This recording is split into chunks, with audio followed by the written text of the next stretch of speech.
Welcome back and hello to those that are new to the channel. I'm just going to do a quick recap on the tent pegs that come with the LanShan 2 Pro. For those of you that don't know, they come with these little pegs here. Here's a tape measure. So they are, well, just about 6 inches really, or 15 centimeters. And as you can see,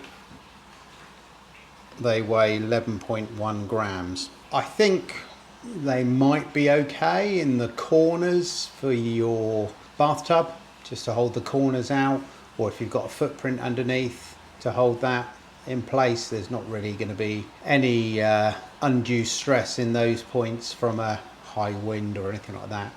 But what I've decided to do is to just keep 4 of these for that very purpose.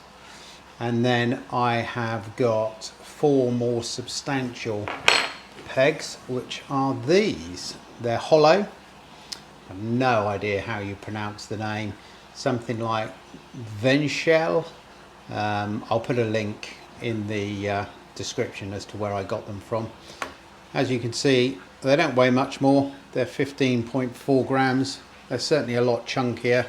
They're more like 8 inches long.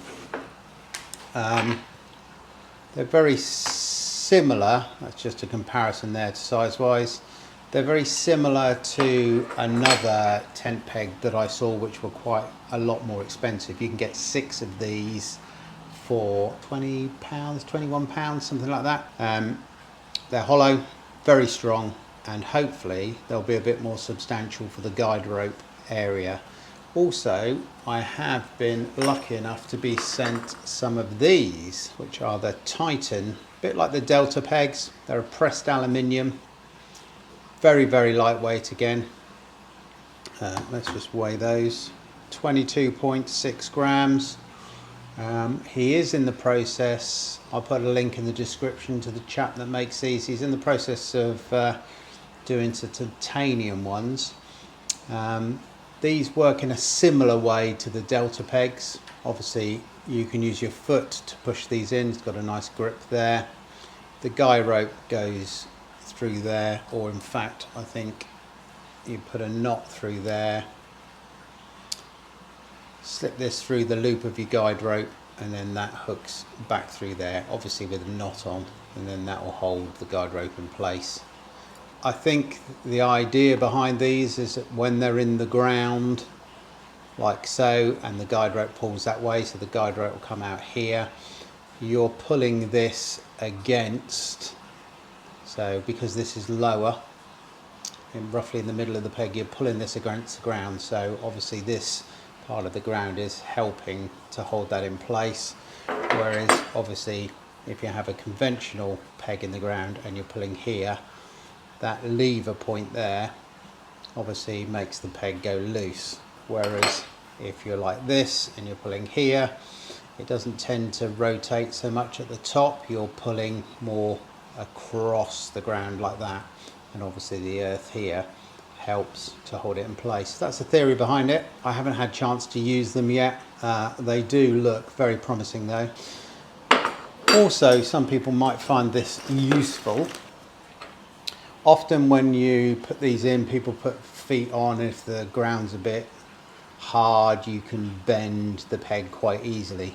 What I've got here, ignore this bit of fishing line and this bit of rubber. I just keep that on there just in case I need any of that for anything. The rubber is a Garmin mount for my cycle computer, and the fishing line can just come in useful. I wrap that around here.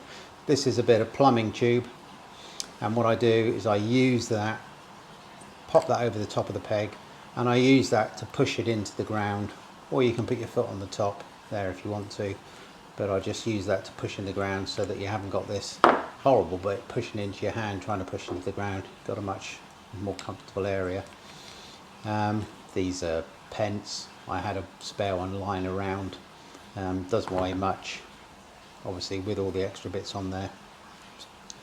21 grams, but that can make a nice comfortable pushing point to push in your pegs.